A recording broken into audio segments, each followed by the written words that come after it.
31 जुलाई यानी आज का दिन आपके लिए सिर्फ जुलाई महीने का अंतिम दिन हो सकता है, लेकिन शहीदों के गौरवशाली इतिहास में यह तारीख बहुत मायने रखती है। आज से ठीक 78 वर्ष पहले 1940 में अंग्रेजों ने भारत के एक वीर सपूत को फांसी दी थी। देश के उस बेटे का नाम था शहीद ऊधम सिंह। उन्होंने 13 अप्रैल 1919 को हुए जलियांवाला बाग नरसंहार के गुनाहगार को मारा था। आप में से ज्यादातर लोगों को शायद ये बात पता नहीं होगी कि शहीद ऊधम सिंह का असली नाम शेर सिंह था। वर्ष 1933 में उन्होंने अपना नाम ऊधम सिंह रख लिया था। 3 साल की उम्र में ही ऊधम सिंह की मां का देहांत हो गया था और उसके कुछ वर्षों के बाद उनके पिता की भी मृत्यु हो गई। मुश्किल परिस्थितियों में ऊधम सिंह को अपने बड़े भाई के साथ अनाथालय में शरण लेनी पड़ी। इन मुश्किलों ने ऊधम सिंह को दुखी तो किया, लेकिन उनकी हिम्मत और संघर्ष करने की ताकत और भी ज्यादा बढ़ गई। 1919 में जब जलियांवाला बाग नरसंहार हुआ तो उन्होंने पढ़ाई जारी रखने के साथ साथ स्वतंत्रता आंदोलन में भी कूदने का फैसला कर लिया। उस वक्त वो मैट्रिक की परीक्षा पास कर चुके थे। इतिहास के पन्नों में इस बात का जिक्र मिलता है कि जिस दिन जलियांवाला बाग में नरसंहार हुआ था उस दिन ऊधम सिंह भी वहीं पर मौजूद थे और उन्होंने उसी वक्त ये कसम खा ली थी कि वो अंग्रेजों से इस नरसंहार का बदला जरूर लेंगे। 13 अप्रैल 1919 को अमृतसर के जलियांवाला बाग में नरसंहार हुआ था। ऐसा आपने किताबों में पढ़ा होगा, इतिहास में पढ़ा होगा। उस दिन ब्रिगेडियर जनरल रेजिनाल्ड डायर के हुक्म पर वहां इकट्ठा हुए हजारों लोगों पर गोली चलाई गई थी। बाद में ब्रिटिश सरकार ने जो आंकड़े जारी किए उनके मुताबिक इस घटना में 370 लोग मारे गए थे और 1200 से ज्यादा लोग घायल हुए थे। हालांकि बहुत से लोग इस आंकड़े को गलत मानते हैं और कहते हैं कि जनरल डायर ने कम से कम 1000 लोगों की हत्या करवाई थी। उस वक्त माइकल ओ ड्वायर पंजाब के गवर्नर थे और इस अधिकारी ने जलियांवाला बाग में रेजिनाल्ड डायर की कार्रवाई का समर्थन किया था। मिलते जुलते नामों की वजह से बहुत सारे लोगों को यह गलतफहमी है कि ऊधम सिंह ने जनरल डायर को मारा था, लेकिन ऐसा नहीं था। इस गोलीकांड को अंजाम देने वाले जनरल डायर की वर्ष 1927 में ही लकवे और कई दूसरी बीमारियों की वजह से मौत हो चुकी थी, यानी वो प्राकृतिक कारणों से मरे। लेकिन उस नरसंहार को मौन स्वीकृति देने वाला माइकल ओ ड्वायर उस वक्त जीवित था। इसके बाद वर्ष 1934 में ऊधम सिंह किसी तरह से लंदन पहुंच गए और माइकल ओ ड्वायर को ठिकाने लगाने के लिए सही वक्त का इंतजार करने लगे। और फिर 13 मार्च 1940 की शाम को लंदन का कैक्सटन हॉल लोगों से भरा हुआ था। उस वक्त वहां पर ईस्ट इंडिया एसोसिएशन और रॉयल सेंट्रल एशियन सोसाइटी की एक बैठक चल रही थी। हॉल में बैठे कई भारतीय लोगों में ऊधम सिंह भी शामिल थे। वो एक किताब के अंदर बंदूक छिपाकर हॉल में दाखिल हुए थे और मौका मिलते ही उन्होंने माइकल ओ ड्वायर की गोली मारकर हत्या कर दी। इस वक्त आप 13 मार्च 1940 की वही तस्वीर देख रहे हैं जिसमें शहीद ऊधम सिंह को हाथों में हथकड़ी पहनाकर ले जाया जा रहा था। हालांकि इस तस्वीर में उनके चेहरे की मुस्कान देखकर उनके व्यक्तित्व का परिचय मिलता है। वो जानते थे कि उनकी मौत निश्चित है, लेकिन इसके बावजूद उन्होंने देश के लिए अपना संकल्प पूरा किया। अपने ट्रायल के दौरान शहीद ऊधम सिंह ने क्या कहा था, ये भी आज आप सबको पता होना चाहिए। जब उनसे पूछा गया कि उन्होंने ये हत्या क्यों की, तो इसके जवाब में ऊधम सिंह ने कहा, मैंने ये इसलिए किया क्योंकि मैं उससे बदला लेना चाहता था। वो इसी लायक था, वो असली गुनहगार था। वो मेरे देश के लोगों की भावनाओं को कुचलना चाहता था, लेकिन मैंने उसे कुचल डाला। 21 वर्षों से मैं प्रतिशोध की अग्नि में जल रहा था, लेकिन मुझे खुशी है कि आज मैंने अपना लक्ष्य पूरा कर लिया। मुझे मौत से डर नहीं लगता। मैं अपने देश के लिए मरने जा रहा हूं। मैंने ब्रिटिश शासन में अपने देश के लोगों को भूख से तड़पते हुए देखा है। मैंने उसका भी विरोध किया क्योंकि वो मेरी जिम्मेदारी थी और मुझे लगता है कि अपने देश की खातिर अगर मुझे मृत्यु दंड दिया जाता है तो इससे बड़ा सम्मान मेरे लिए कुछ और नहीं हो सकता। शहीद ऊधम सिंह देश के महान क्रांतिकारी शहीद भगत सिंह से बहुत प्रभावित थे। एक चिट्ठी में उन्होंने भगत सिंह का जिक्र अपने प्यारे दोस्त की तरह किया है। दोनों की पहली मुलाकात लाहौर जेल में हुई थी और ध्यान देने वाली बात यह है कि इन दोनों क्रांतिकारियों की कहानी में कई समानताएं भी दिखती हैं। उदाहरण के तौर पर दोनों का ताल्लुक पंजाब से था। दोनों ही हिंदू मुस्लिम एकता के पक्षधर थे और सबसे बड़ी बात यह है कि दोनों की जिंदगी की दिशा तय करने में जलियांवाला बाग नरसंहार की बहुत बड़ी भूमिका थी।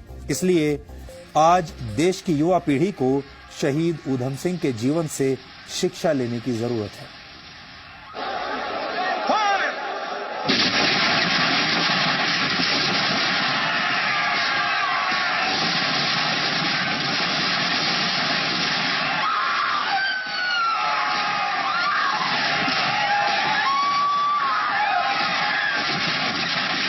ठीक से लगाओ।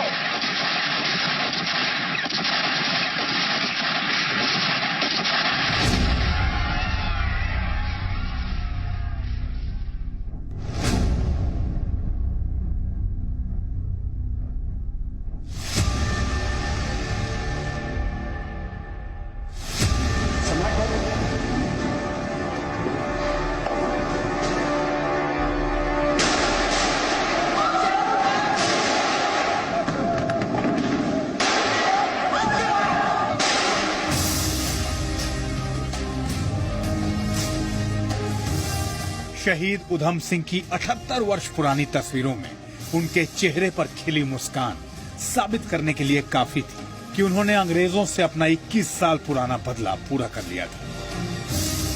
उस वक्त अलग अलग अखबारों की सुर्खियां ये बताने के लिए काफी थी कि शहीद ऊधम सिंह ने अंग्रेजों के घर में घुसकर उनकी जड़ें हिलाकर रख दी थी।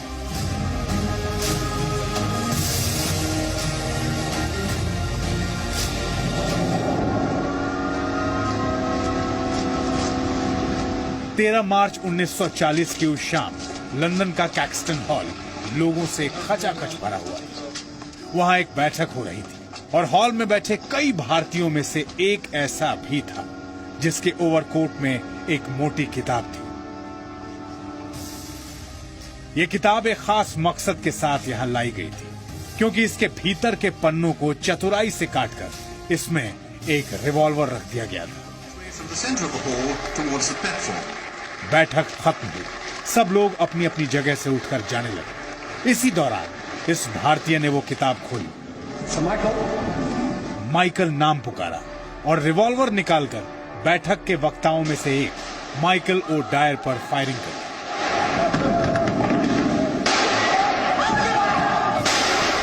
डायर को 2 गोलियां लगी और पंजाब के इस पूर्व गवर्नर की मौके पर ही मौत हो गई। हॉल में भगदड़ मच गई, लेकिन इस भारतीय ने भागने की कोशिश नहीं, उसे गिरफ्तार कर लिया। It's no use. It's all over. I did it because I had a grudge against him. He deserved it. Is Devlin dead? He ought to be. I put 2 into him. Britain में ही उस पर मुकदमा चला और 31 जुलाई 1940 को उसे फांसी हो गई। इस क्रांतिकारी का नाम शहीद ऊधम सिंह। इस गोलीकांड का बीज एक दूसरे गोलीकांड से पड़ा था। ये गोलीकांड 13 अप्रैल 1919 को अमृतसर के जालियांवाला बाग में हुआ था, क्योंकि अंग्रेज general Reginald Edward Harry Dyer के हुक्म और माइकल ओ डायर के इशारों पर जालियांवाला बाग में इकट्ठा हुए हजारों लोगों पर गोलियों की बौछार कर दी गई थी।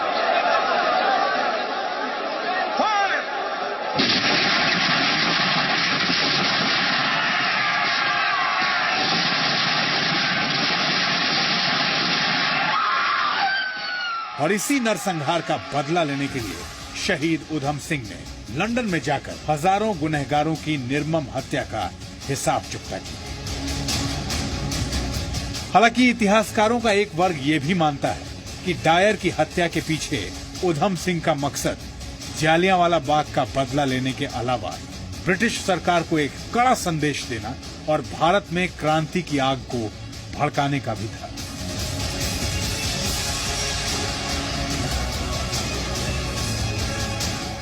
ऊधम सिंह सर्वधर्म समभाव में यकीन रखते थे और इसीलिए उन्होंने अपना नाम बदलकर मोहम्मद आजाद सिंह रख लिया था, जो 3 प्रमुख धर्मों का प्रतीक है। वो न सिर्फ इस नाम से चिट्ठियां लिखते थे, बल्कि ये नाम उन्होंने अपनी कलाई पर गुदवा भी लिया था। देश के बाहर फांसी पाने वाले ऊधम सिंह दूसरे क्रांतिकारी थे। उनसे पहले मदन लाल ढींगरा को करजन वायली की हत्या के लिए साल 1909 में फांसी दी गई थी।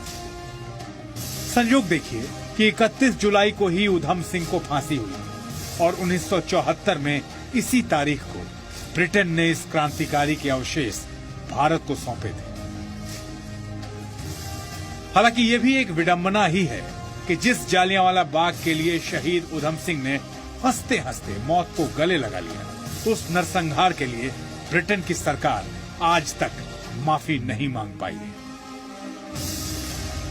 ब्रिटेन के पूर्व प्रधानमंत्री डेविड कैमरन ने वर्ष 2013 में और लंदन के मेयर सादिक खान ने वर्ष 2017 में जालियांवाला बाग जाकर मारे गए लोगों को श्रद्धांजलि जरूर दी। दोनों ने ही इस नरसंहार के लिए जिम्मेदार ब्रिटेन के इतिहास को काला अध्याय बताया और उसे अफसोसजनक भी बताया। I came here to pay my respects and to remember all those innocent people that died. This was a deeply shameful event in British history, one that Winston Churchill at the time quite rightly said was monstrous. We should never forget what happened here, and in remembering, I think it's very important we always make sure that Britain stands up for the right to protest peacefully all over the world, and I think that is the thing to remember. We all know the history here in 1919.